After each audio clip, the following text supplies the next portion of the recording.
is philosophy of film, and it will be meeting in this room every Tuesday at 2 o'clock, and then at some later period in the 3-hour segment, we'll watch a film, if there is a film to be watched. As you will see, there usually is. Two things I want to hand out first. A card for each of you. Could you please take one and pass the rest around? Oops, sorry. And syllabus for each of you.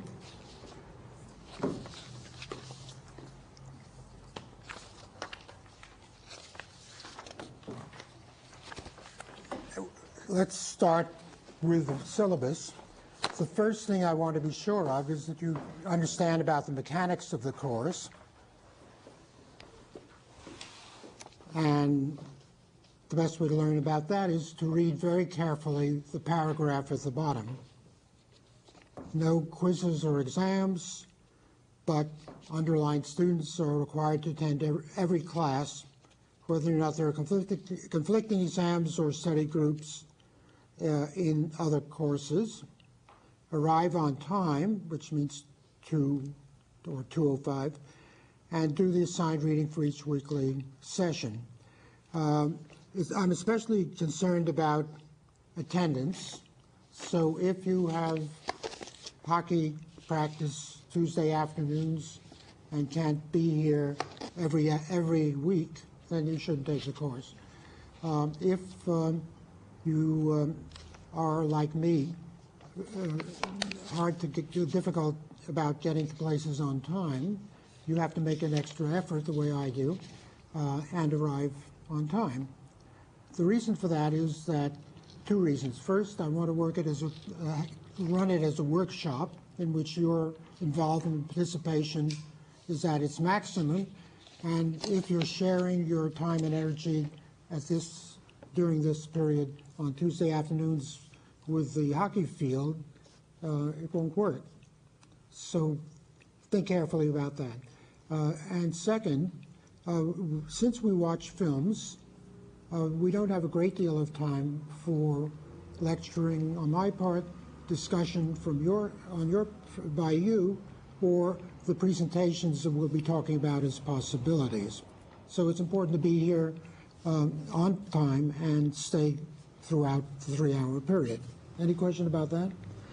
The rest of what you have read or are reading in the paragraph is straightforward and mechanical. Before I discuss the listings on the curriculum, could you please start writing on your cards material for me to get to know you and to help you to get to know each other. At the top, write philosophy of film, 24-13, fall 2004.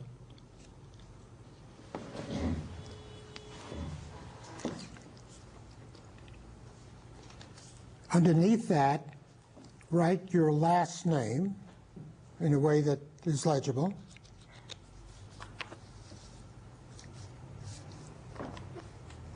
And after your last name, put a comma, and then your first name. Right? Many people have first and last names that are similar. In this way, I feel I can rely on my memory. After that, could be on the same line or the next line, the numeral for the year that you're at MIT. Is everyone here at MIT? Where are you from? Then after the numeral, put a W. Mm-hmm. No, you're welcome, and you're like everybody else in my eyes.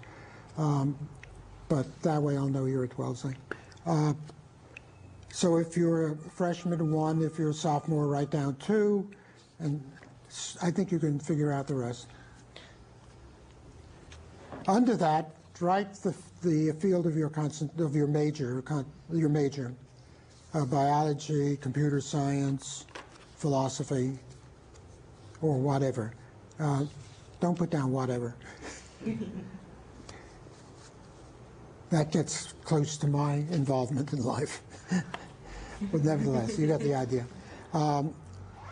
Under that, put down the local address at which mail will be received to you. If you're at a fraternity, put down the Greek letters if you want, but also the street address or a sorority, so that mail will be sure to get to you.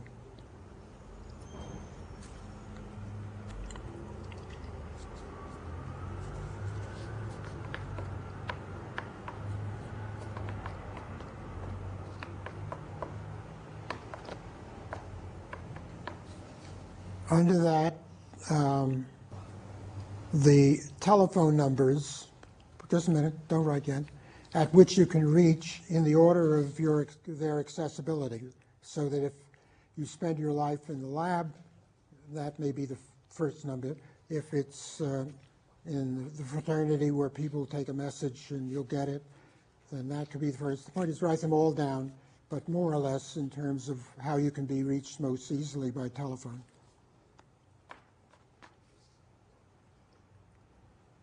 Under that, and the handwriting is very important here, your email address. But I often encounter, I get mail back from students because I didn't correctly read their handwriting on the email address. So write that very clearly. And you all have an email address. It occurred to me yesterday in my class that maybe someday there won't be Social Security numbers anymore, and on birth, everybody will be given an email address.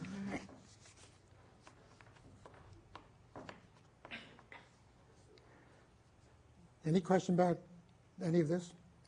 And then at on the remaining space, write down the names, not the numbers, of the courses related to this one, courses in philosophy, courses in media studies, courses in literature or the fine arts, anything that might seem to you as having some relevance.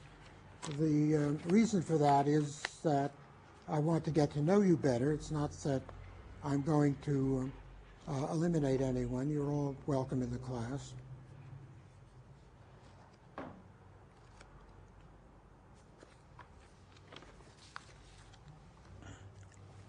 Does anyone have a hard candy? My voice is starting to disappear already. I keep forgetting. Thank you. That's very nice.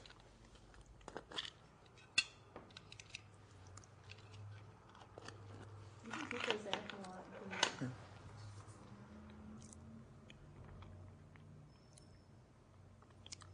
All right, that's all I need to have on the cards. What I would like to do is read your names from the cards and ask you to talk about what you want to do in the class. In terms of the curriculum, I have strong ideas, but I'd like to get to know better what your interests are, what you're looking for. So why don't you hand in the cards, and we'll do that next.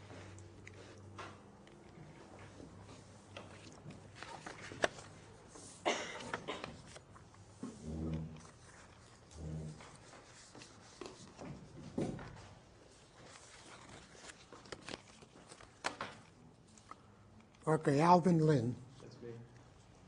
Okay.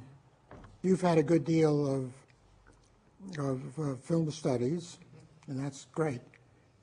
What do you hope to expect to find here? Well, I've always been really interested in film. You know, I feel like there's a lot of things that the average person doesn't see. You know, and so in my classes I've tried to explore film in different ways. You know, so I've taken film music. You know, with Marty Marks. Yeah, and I also took studies in my film. My great friend, I really like. Oh, great. Whenever I talk to Marty, I learned a great deal. Go ahead. Yeah, I definitely learned a lot from him. But yeah, I like to look at films in different ways, because you can look at one film and explore like the music. For example, in film music, we looked at Psycho, which I see is on the syllabus, and we talked about the music in that film. But in this class, we're gonna approach it from a completely different way, and learn a lot more about the film things that Hitchcock put in there. Right. And a lot of people don't see those things, so I think it's really interesting. I hope so.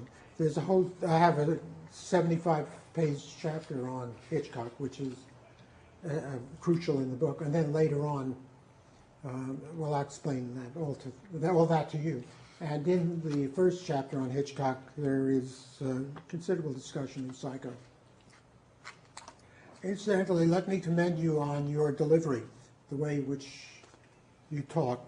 I sometimes have trouble with students who talk very softly, which is all right in itself, and sometimes very sweet.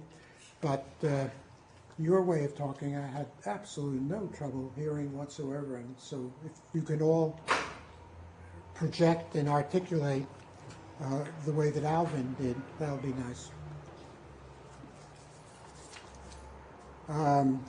Margot Randolph? What do you think? You've had film experience. Black cinema, was that taught here? It was at Harvard. Who gives it there? It was this film director named Isaac Julian. He's from Agnes the UK. Isaac Julian. How's it spelled? I-S-A-A-C. Isaac. Isaac, yeah. Yeah, Julian is his last name. Spell that. Julien. I don't know him at all. He's from London, I believe. And he was Well, a visiting professor. There's no course like that here, I think, for what, I don't know why. It could be very valuable. Media, education, and the marketplace. Fine. What do you hope to get out of this one? Well, basically, I really love films, and so my concentration is in comparative media studies. So I'm just really interested in how filmmakers make films and from what motives they make them, why they make them, and how they choose to present reality. So that's why I want to take Well, this course. one of the things I was going to say in my introduction, but I can do it now, is that I may satisfy some of those needs, but I also hope that I'll convince you that there's a different kind of need that I can provide, because I am a philosopher, which is no recommendation, but it's a different way of approaching things. And when I deal with film, I deal with it mainly in terms of conceptual problems. And given the way I do philosophy, and given the nature of this subject matter, it isn't a history of philosophy primarily, but rather a function of philosophy as I'm creating it myself, as a creative philosopher dealing with film.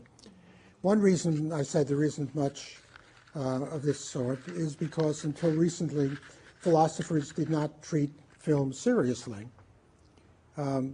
Hardly any of them wrote about films. There weren't even film programs or departments of films. Film was not considered a respectable subject. I've done a great deal of work on love and sex, and have now written at least eight books. But when I started, that was certainly not respectable. And I was told it would ruin my career, and you can do that in the evenings. It's not what it is to be a professor or a philosopher or anything that would be respected by a university. Well, I ran the risk. And even now it's not, people look askance. I don't care. But in the case of film studies, that was also a taboo subject until recently.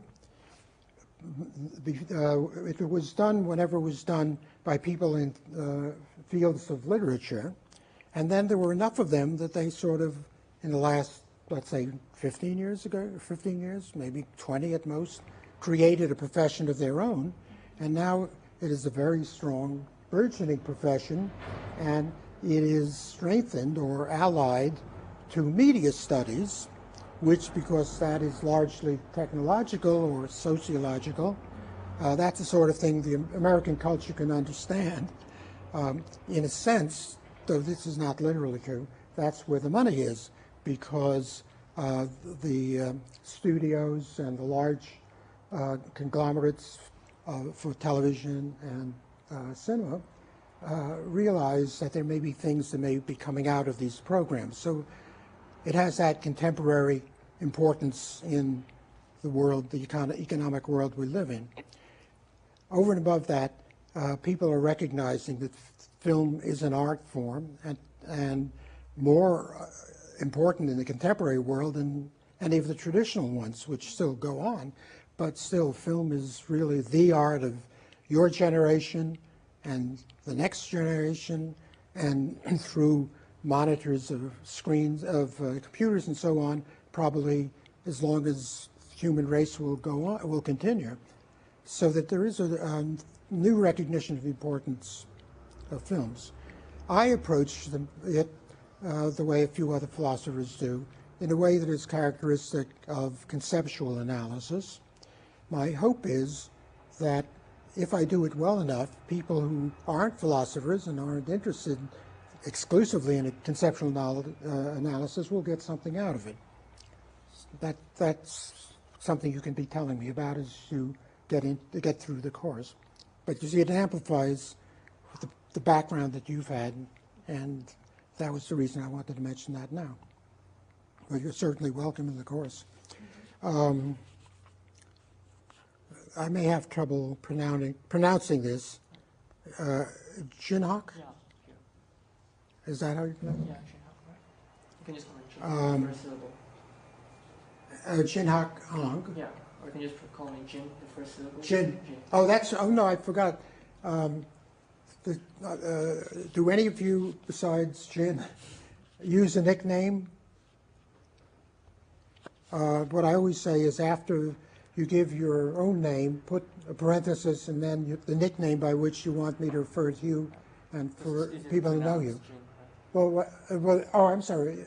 You were talking about the pronunciation, not your nickname. No, not really. Is it your nickname? People call me Jin anyway, so. They call you Jin Hak. Which do you prefer? Anything, actually. Okay. Um, All right, that's fine. Anybody else have a preference like that? Tell me your name. Edward. You want your Ed? Yeah. Or Ted? Why not Ted? Like the senior senator from Massachusetts.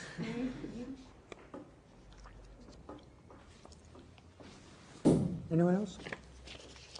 Okay, Jin. Jin's a sophomore in computer science, and he's had science fiction, mind, and machines. So you've had some immersion in philosophy. What do you hope to get out of it? Well, from what I learned in science fiction, the average society sees film as an entertainment, but I think the directors and the writers put a lot more effort into it and then just produce an entertaining story. So I like to see film more than that and try to understand what the director tries to portray. Talk a little slower. Oh, sorry. So I would like to see what the director tries to portray in the movie and not just the entertainment value in it. So, basically that. Now, the fact that you're in technology or computer science as a science related to technology is also very relevant to film, because film is obviously based on a technology that was invented at the end of the 19th century related to another technology, photography, that was invented 70 years earlier, about 1830. And this itself is a problem for philosophy, a problem for aesthetics, which is the branch of philosophy that deals with the arts. How can an art be as dependent upon technology as film is? In the case of a painter making stills rather than a photograph, let's say, whether it's still photograph or moving photograph, moving picture, he uses a kind of very, very primitive technology, the brush and some paints. It's a kind of, very basic kind of technology. In the case of photography and film, the art form itself is based on that. And how does that affect the contents, the creative process, the reception, the audience response to the work of art? Very crucial. And the first thing you're going to be reading will be a chapter in a book that I wrote 5 or 6 years ago. I guess it's almost 6 years now, since 1998 it came out, called Reality Transformed. It's a book very largely in aesthetics of film, but though there are also chapters that analyze films, so it could count as being a form of film studies too. But the first chapter is concerned about the whole question about form and content, technique and meaning. How do the two enter into the creation of films? And what are the schools of thought that have arisen by emphasizing one or the other?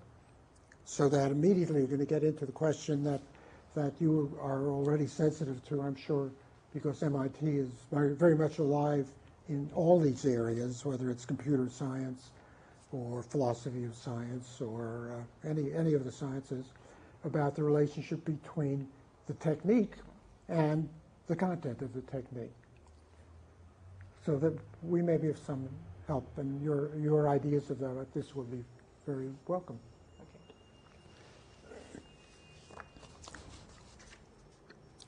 Ed, you're the next card. Ed Duggan is the 5th year. You graduate after this term.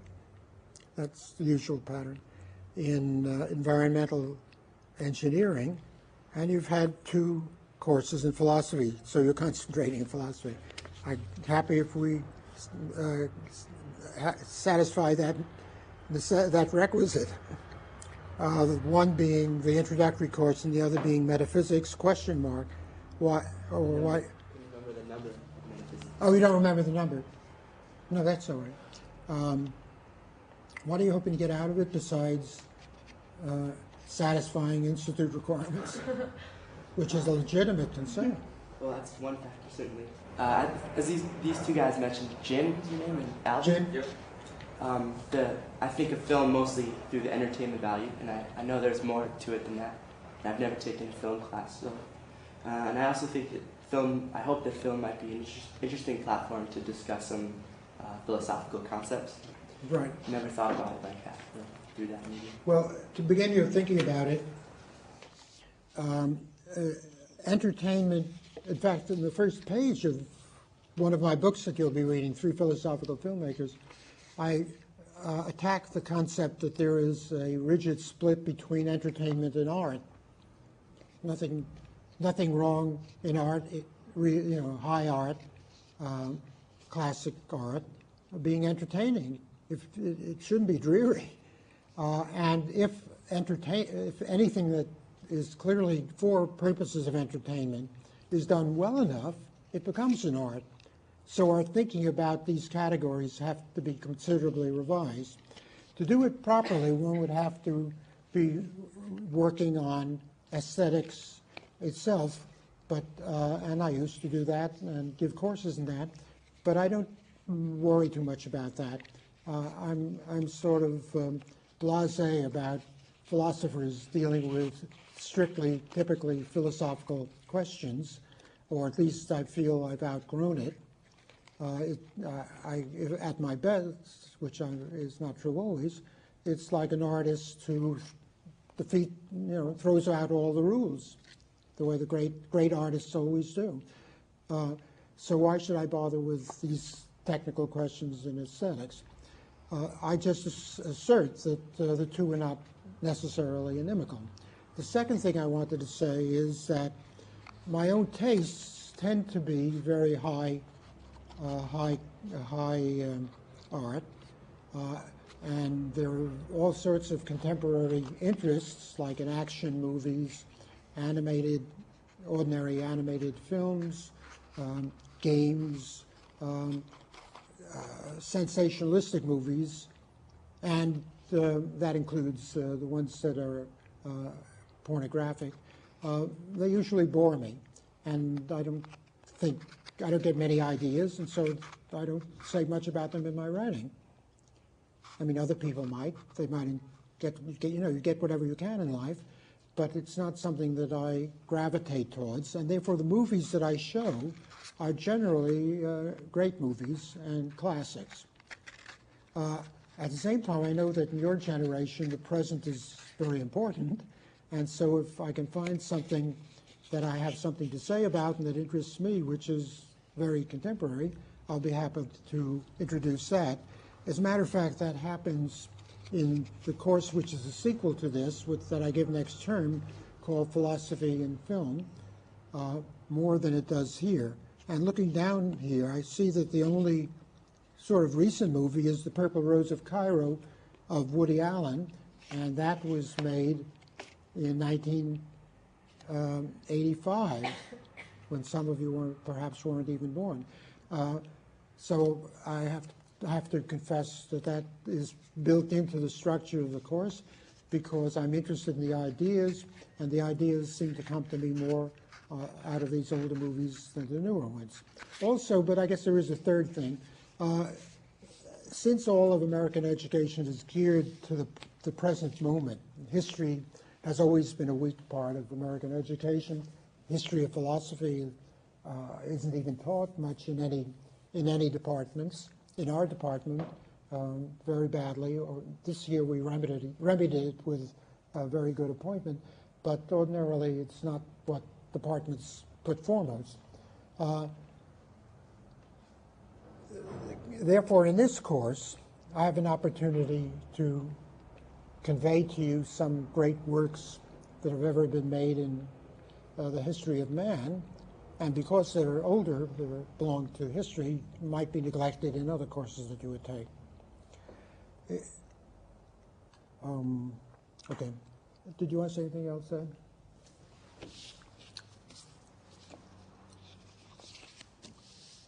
Emily Montgomery, you, and I thought you raised your hand. You're at Wellesley too, right? In political science, and you've had some literary criticism and some sociology. Fine. What do you hope to get out of the course?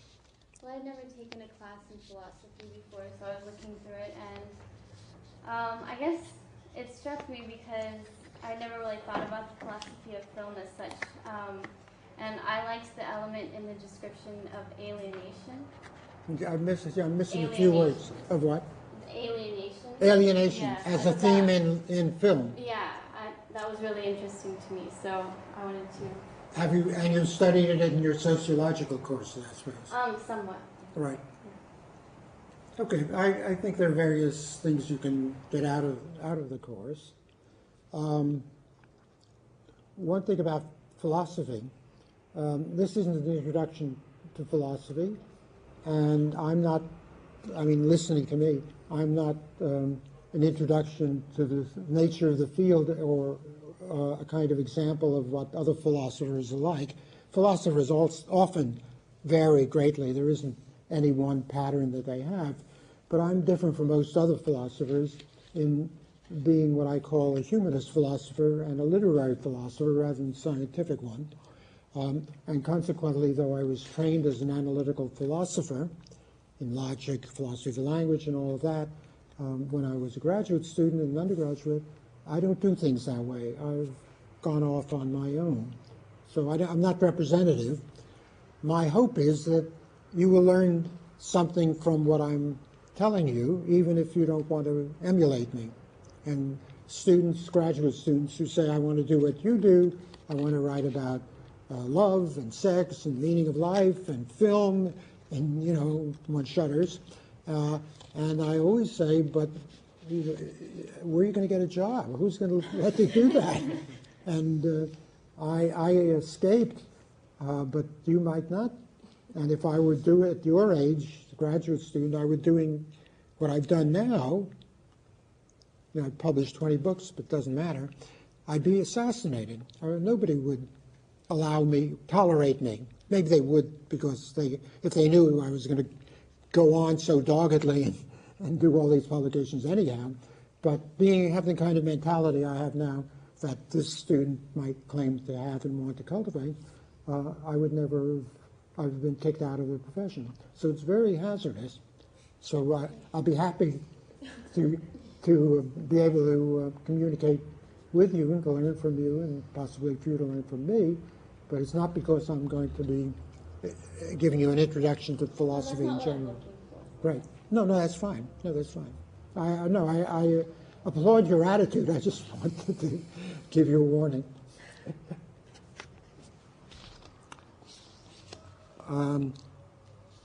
David Nadelnu?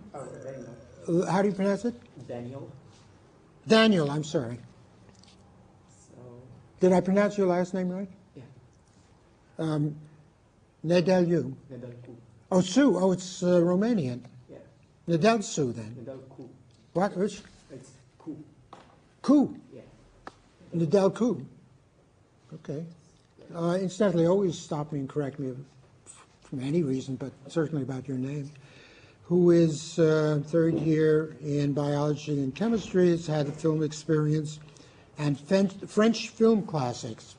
Tell me, did you watch the films of Jean Cocteau? We watched Beauty Which one? Beauty and the Beast. Beauty and the Beast. Well, did any of the rest of you?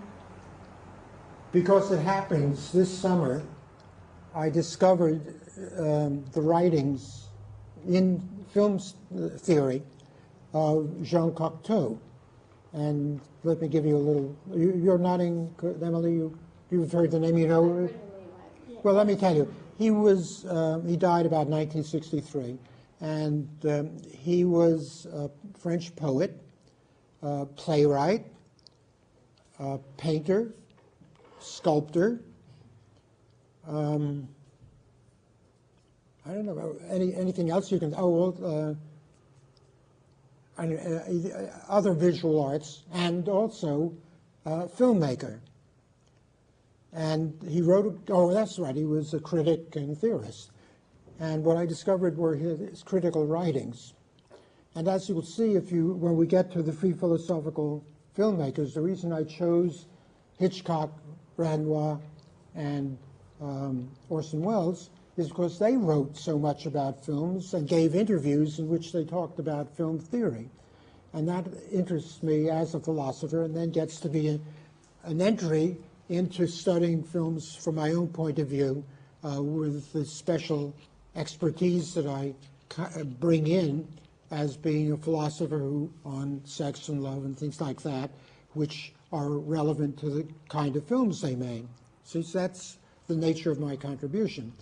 And you'll see that as the basis of this whole course and the one next term too. And this summer, I discovered that here was somebody who was a real poet who wrote about the poetry of film more thoroughly than anyone else, including greater filmmakers, Orson Welles and Hitchcock, and Renoir in particular. They were greater filmmakers, and Welles and Renoir speak occasionally about the poetry of film, and that's very interesting, but then they don't say much. They just throw it out. And they know what they mean, and I think I understand, but they don't do anything with it. Whereas Cocteau writes dozens, maybe in toto, maybe a couple of hundred pages along those lines. And therefore that fascinated me. And so I wrote a chapter on him called Jean Cocteau and the Poetry of Film.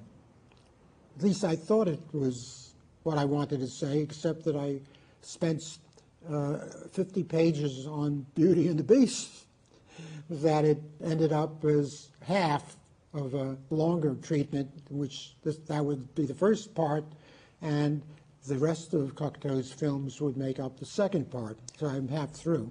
But I was when I made up the reading list, I was so fully immersed in this, I thought, why wouldn't that be a good way of beginning the course? In general, in the reading list, the slant on each week indicates what we will be seeing in class, and what precedes that is the reading that we'll be doing week by week and that we'll be discussing.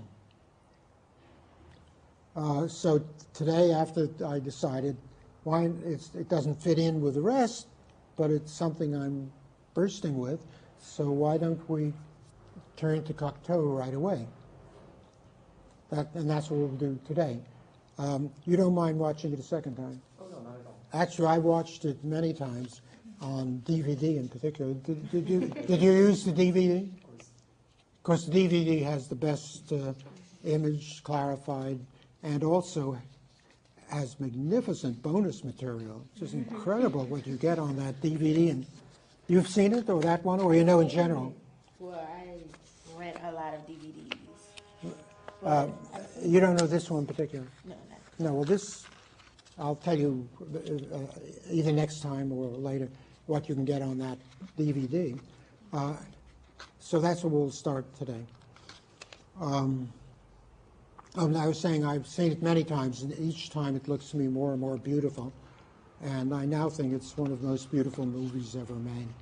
There's another very beautiful movie by Luchino Visconti, who was a great Italian filmmaker, based on the novel of Thomas Mann called Death in Venice. And that is something you'll be reading about, because I have a chapter on that in the book Reality Transformed. And I'm very critical in various ways of that film and the direction. But it, too, is one of the most beautiful movies ever made. Okay, Sarah? Yeah. Oh, sorry. That's what I could have seen. Your Sarah, Michelle is at Wellesley, she said. Sarah is here, third year, and in biology. But you've done a lot of mass culture, art, mass culture, 20th century art, evolution and development. Fine. Okay, so I'm not sure how much is going to be covered in the course, but I'm very interested in the way films are received by the audience and in the shock value that films can have and what's acceptable in film throughout time and how that changes. Well, there is in this new field called film studies a subject matter that some of the members deal with very technically called audience response, or I think that's what it is, audience responsivity. And so there are lots of technical articles you can read about that. I am not a technician, and so I don't do just what they do, but I'm also interested in that, partly because for me art is a function of communication and a function of response, which itself links up to my ideas about meaning in life. That's the meaning in life. The meaning in life is to be able to do something creatively which is responded to by somebody else, communicated to them, makes sense to them, and in return, they criticize you, sometimes attack you, but that's all right. Don't worry about it unless it's vicious, in which case forget about it. But being attacked can do a great deal of good, aside from being an honor sometimes, but also it is a resource, because if you are geared to that way of thinking and that way of life, and if you've communicated and you're talking to somebody worth communicating with, however hostile, your response to his or her response will be creative, and that's how the mind develops. So that the audience response is an important ingredient in all of the arts, and I think the arts are paradigmatic of living a good and complete life. So that meaning in life will be furthered by means of this kind of ricochet that takes place through responsivity. So if you have ideas about that, pursue them, keep them in mind. And you'll see a lot in the course will give you material you can go further. In general, there's nothing I've ever done, I say this to all my classes, you know, I've written published thousands of pages on different subjects. All of you can do it better, because you can do it from your own point of view. You can do it afresh. You have new resources. You are different people. You belong to different generations. So use whatever you can get out of me, throw the rest away. Don't be deterred, don't be flawed because, oh, he's produced so much. Well, I'm such an old man, too. That's not a virtue, that's a chronological fact. You, with your youth, with opportunities to develop over a longer period than I have, you can do better. You can do it through your response, but you've got to sort of disabuse yourself of the problems in response, which is to think of yourself as just a passive receiver. You can be passive if it isn't any good, but if you're more active, you may find things that you can get even out of its badness. So that if you learn how to look at films, and if you're a real film buff, even bad movies will be useful because they will give you things to develop your sensitivity toward the nature of film itself. So this idea of receptivity is a part of that. Did you want to say anything else? This is Sara Buckley, and Michelle Kobler is the last. Political science at Wellesley, third year, and introduction to video production, that's interesting, and short narrative.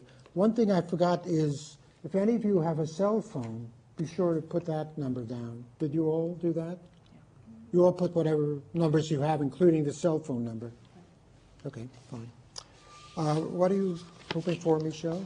Well, I actually think that film is becoming and will continue to grow as one of the primary forms of communication. It is already. You know, and that writing will eventually lose a lot of its placement that way. So Well, that's the problem in aesthetics, because why do the two have to be inimical? I think because of the attention span that people are growing and developing is shortened. And I think also that film is a lot easier to make now than it used to be. So common people have the ability to produce films in a way that they were not previously accessible to. So in that way, I think the study of film is really important to be able to communicate in the future and to reach audiences that will continue to grow. See, another way of approaching it, which you'll see in the first book, Reality Transformed, I called the literary and the visual. And there are theorists who say that by its definition, film is not literary, that it's a visual art, and where an author, a poet or a literary author might spend a paragraph or a page or even a chapter describing something, the camera just shows it to you, and therefore, instead of being propositional, saying things, it is demonstrative, showing things. I attack that view as a principle in film aesthetics because I want to say that what we see is a function of language because we are basically linguistic creatures. So if I see a table and see it as a table, I'm seeing it as something that can be called a table. And so the split between the visual and the literary doesn't hold up.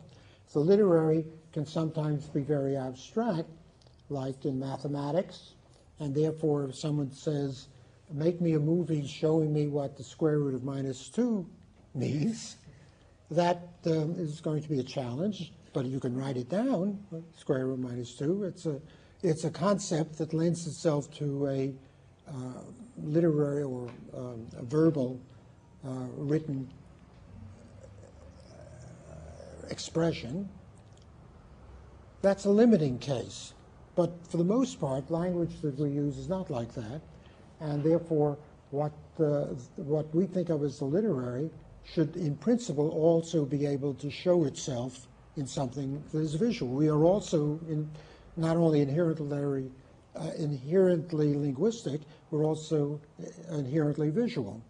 And the question for the theorist is to show how the two can be combined, should be combined, and how, with a sensitivity to both, you can perceive things that you don't otherwise.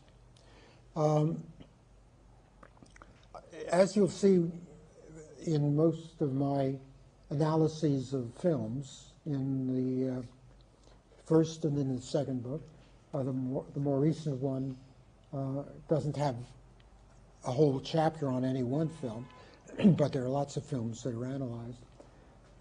What I strive for is to say something new and different, not to educate people in the sense of giving them a kind of textbook clarification or introduction. My field isn't film studies where you can be taught how to watch a movie.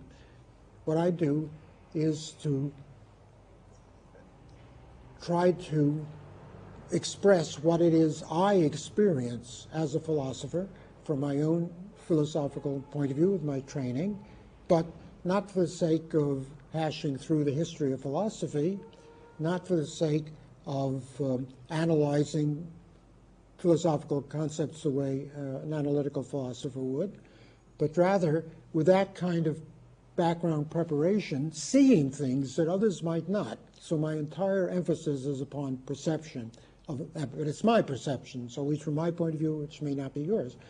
Whatever virtue my writing might have, it would be because of the value of those individual perceptions. Sometimes I'm wrong, sometimes right, but they're my perceptions. Now, what goes into that is a combination of both the visual and the linguistic. I live in words. I walk a great deal. I live in the Back Bay and walk into class and home. That's 3 or 4 miles right there. I spend a lot of time walking, and I'm always thinking. My mind is always operating. I don't know if it's true of other people, but it never seems to let up. And it's like a kind of constant lecture that I'm giving to myself, except that it's not as organized. And what goes into that is developing ideas, working at words in my writing, whatever I'm writing about at the time, and chapters and rehashing things I have written, so that's linguistic, while I'm also trying at least to take in everything around me, perceiving above all people. And I think sometimes people think I'm staring at them, and the young women think I'm going to pursue them, which is not true, and the others wonder why is he staring at me? I'm staring because I want to perceive what's going around and see the difference among human beings, which is this thing, the general thing that astonishes me, how different human beings are, and how valuable it is to be able to see the beauty that almost anybody can have from his or her own point of view. And on top of that, there are the gender differences. I don't look at women the way I look at men, but it's not because I'm uninterested in what they are as men or as women. They're each different. And since I'm heterosexual, I look at women one way. Since I am also a male, I look at men the other way without having the homosexual kind of interest. But I'm always looking at them as persons, and that involves various levels, including their sexuality and their gender and their intelligence, and why it is that they have their hair one way rather than another way, what it is that they're saying to the world by the presentation of themselves, their body, how they walk, how they look, how they see themselves, how they put themselves into the common experience that I am now in a position to observe. Now that's very largely visual rather than literary. And yet the concepts that go into my interests in people, they're literary. And it's the mixture of the two that when I'm lucky, and if I'm successful, which is not a very large amount of time, I put into my writing.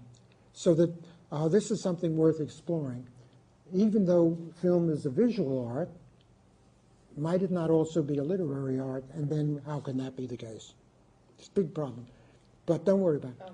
I mean, I thought you wanted me to comment now. Well, we have the movie we're going to watch is 93 minutes, I think.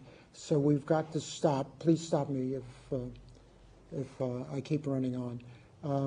At I don't know, about 3:20. Then we'll walk to room 190 and show the film. There won't be time to discuss it today, but we will discuss it next time. But then next time there's going to be a 2-hour movie, Citizen Kane, so that the course is very compressed. That's why you've got to be here every meeting and never come in late. All right? How many of you have seen Citizen Kane? Well, that's what I thought. Only about half of the class. It's a great film, and some people consider it the greatest film ever made. Orson Welles didn't think it was his best, and you'll be reading in Three Philosophical Filmmakers an 70 or 80-page chapter on Orson Welles, who is one of my great heroes, and I say some things about Citizen Kane but go beyond it. So I thought this would be a good time in your life for you to see it or see it again. But it's not in sync with the reading. So let me show you a little about the reading, unless somebody wants to say something. Every week, except for the last one, I'll expect you to do some reading. The last week, you'll be writing your second paper, and I'd rather you spend time on that than doing any outside reading. And there'll be lots of loose ends that we can tie together to some extent, not adequately probably. The reading is entirely the required reading is entirely in the 2 books of mine. That's one hazard of taking a course with Irving Singer, because I teach only what is very vital to myself. I can talk to you this way because I'm creating my philosophy in class. That's for me is what philosophy is all about. Socrates, who's the father of philosophy, but never published anything, and so he'd never get tenure anywhere. He used to stand in the city square in Athens, the Agora, and talk with his fellow citizens. But he didn't just chat idly with them, and he liked especially to talk to young people. So he, like me, I prefer talking to young people because they're forming their minds, they're developing.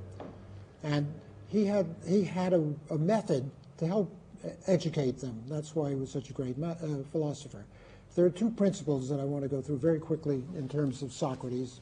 First, that everybody knows reality. He believed that because we're all immersed in it.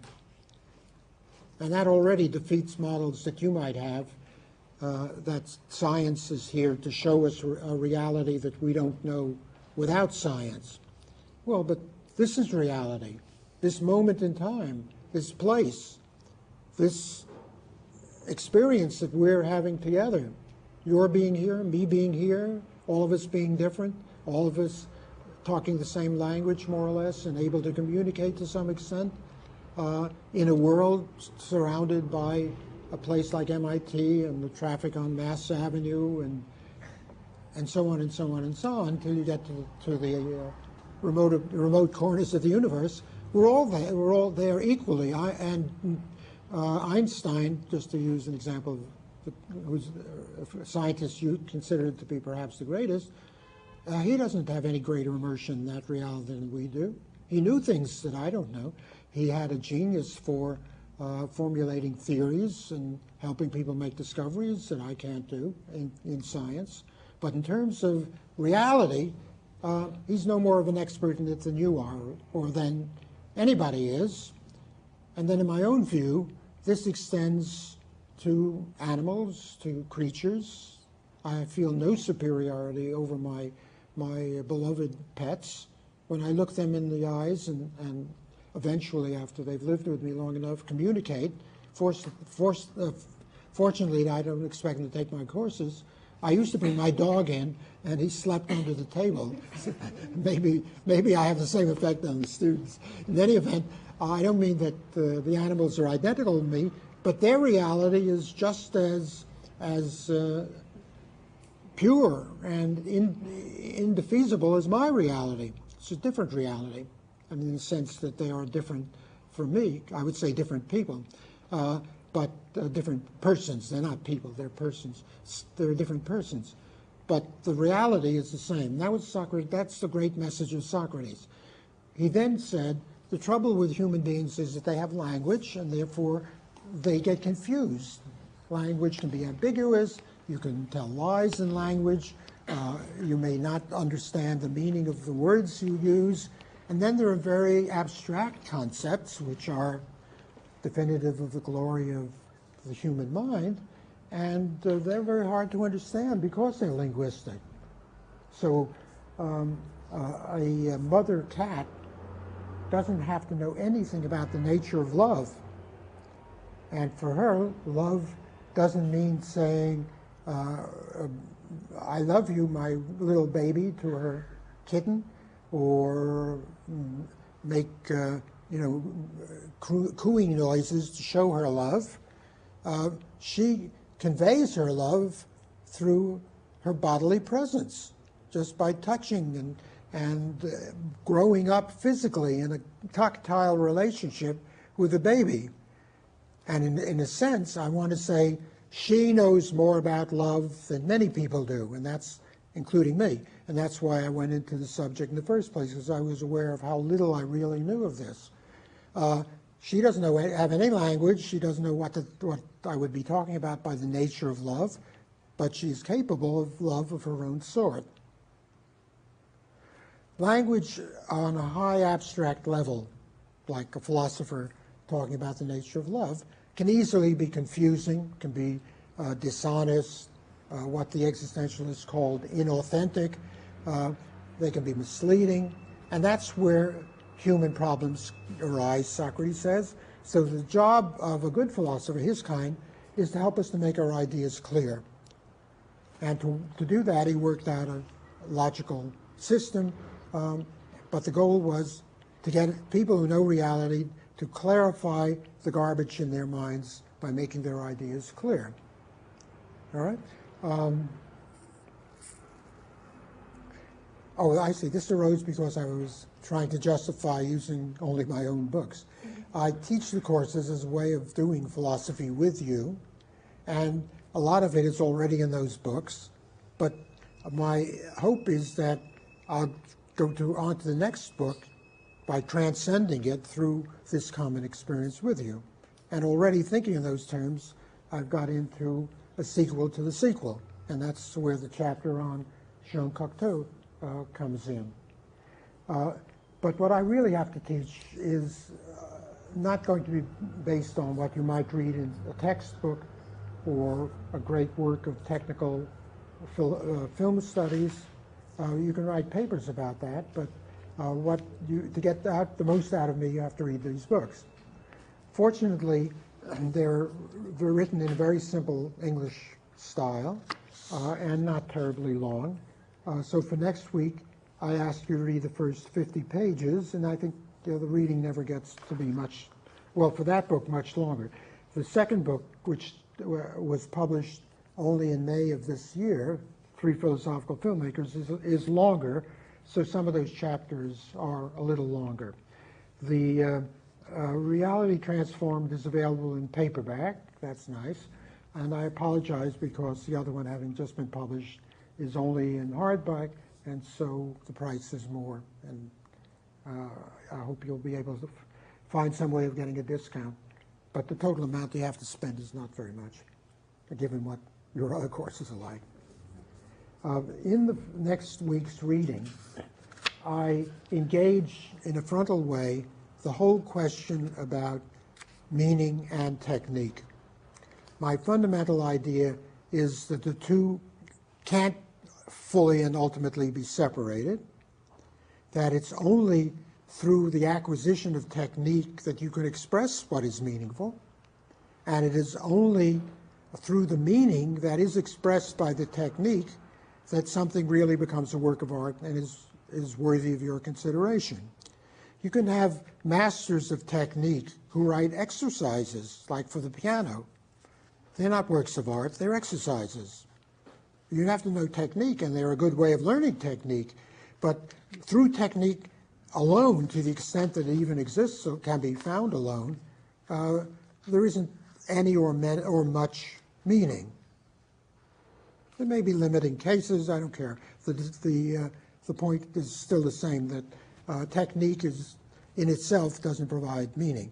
It's only technique in its conjunction with meaningfulness that you get a work of art. And in the history of film theories, the two have been generally separated. So the polemical burden of the book is to show how to overcome the distinction and the animosity between schools of thought who think of film as being a visual art and therefore a function of technique. And this is the position that many people in the profession take.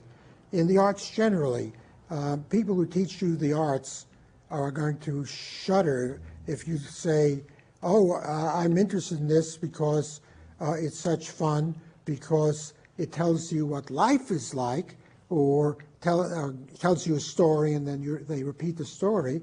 The instructors feel it's their role in life to force you to learn the technique, how the film is put together, what the methodology is, the placement of the camera, and all of the technical things that go into the making of movies, and the other similar but different techniques that go into the making of poetry or music, whatever the art is. Now, I'm not a vulgarian who wants to say all of that is academic baloney. It's very important to learn technique, but it's equally important to realize that if you live at the level of technique, you're missing a great deal, not only in art but in life. The trick is to be able to master a technique, whether it's learning how to play the piano or the violin, in which case you won't go anywhere if you don't master the technique. Though that is a matter of degree too. Do any of you know the great singer Luciano Pavarotti? You surely heard the name. Well, Pavarotti, I think, is a great tenor. He can't read music. So much for technique. He learns music by ear, and then maybe, I don't know if he plays records over and over again, he memorizes the sounds and then expresses the music accurately from his own point of view, through his own meaningfulness. So as far as technique in that respect, in particular, he's deficient.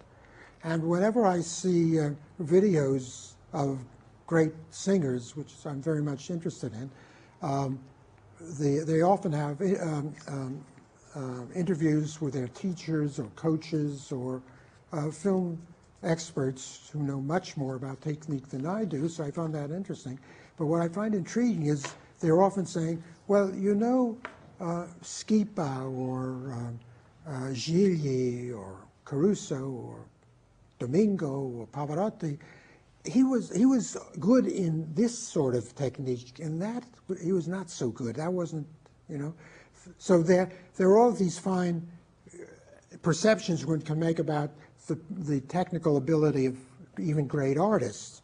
The first thing is that they've got to have some technical ability or they can't be artists at all.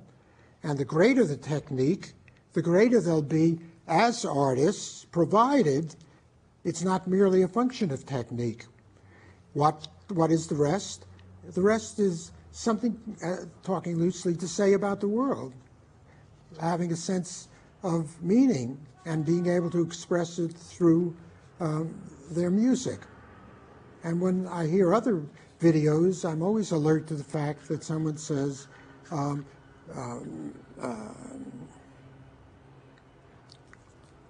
what's the great Menuhin, Yehudi Menuhin, had a great mystical sense and of purity and charm that goes into his playing, and it's true. There's something very special about Menuhin, of this highly spiritual kind of violin playing, which is absolutely accurate and technically superb, and yet it's him. It's like hearing someone's voice. And with great singers, for me the greatest of them all is Placido Domingo. the minute I hear a note, I know it's him. I know it's him. It's his voice. And it's because it's his view of the world, his ability to express himself. And I find that very important. I want to just one bit further. There's another great singer, in her field maybe the greatest, and that's Marilyn Horne. And I was present at the memorial service for a friend of mine who had died, and she sang. The minute, and I'd listened and didn't have any special feelings, but the minute I heard the first note of her voice, I burst into tears and was convulsed, and my daughter was sitting next to me, and all the elegant women on the other, dressed up women on the other side, they were shuddering and they're moving away from me. And I couldn't control myself, and it was all because of that first note in that, the voice of that great mezzo soprano Marilyn Horne. So that there is something in the world as they see it, as they convey it, as they find meaningful in terms of feelings that they are able to convey, presumably related to their own feelings, but it's not an autobiographical thing. It's a question of expressing feelings that will touch the soul and the heart and the emotions and the sexuality of the audience. That's where the meaning comes in. And it's worthless, it's sheer garbage if it isn't supported by an adequate kind of technique. So there's no separation. That's the basis of what you'll be reading in the first 50 pages, together with an introduction to the two schools that I'm trying to transcend, and some history in the philosophy of film, theorizing about film. Now, in general, it would be good to control my verbosity, and one way of doing that is to have people make presentations, which worked last year in this course very well, but I want you to agree to that. Would people be willing to do that? Every week you give a short presentation. You can write it out, you can speak it, you can talk as long as you want or as short as you want. You're not going to be graded. It's a workshop. The virtue of it is that you bring up problems that others have not thought of, and then there can be some conversation from your point of view, not mine. Here you're going to be swamped by writings by me. This is an opportunity for you to develop in the discussions that will be coming from one of you. In the evaluations I had in one course in which I did this last year, there was one comment that worried me a little. The person said, it says, what do you like and what don't you like? And the person says, I didn't like the idea of having presentations. I found that it inhibited my doing the reading, because if someone's coming in and telling me about it, why do I have to do it? Well, that's not the idea. The idea is that you do it because you have ideas, and the person who comes in has ideas that he or she has spent more time on, and then can direct the conversation in terms of something that will be meaningful to all of you. Can we do that? All right. Think about it for the rest of the course, but somebody should volunteer for next week. Anybody want really to do that? Also, that person should watch the movie beforehand and then come in with any ideas. There's so much material in the course, you can be flexible about how you do this, but it's a slightly different function that the person giving the presentation has. Who would like to do it next week? Maybe somebody who knows Citizen Kane and would like to, having read the first 50 pages, say, oh, that gives me a different way of seeing it. Yeah, I'll do it. I'll do it. Great. Fine. That's Lynn, isn't it? Yep. All right. How much time do we have? Not very much. I think we should stop right now and go to the, unless there's something you want to say. Next term I'll tell you more about the coming weeks, but I think you're launched.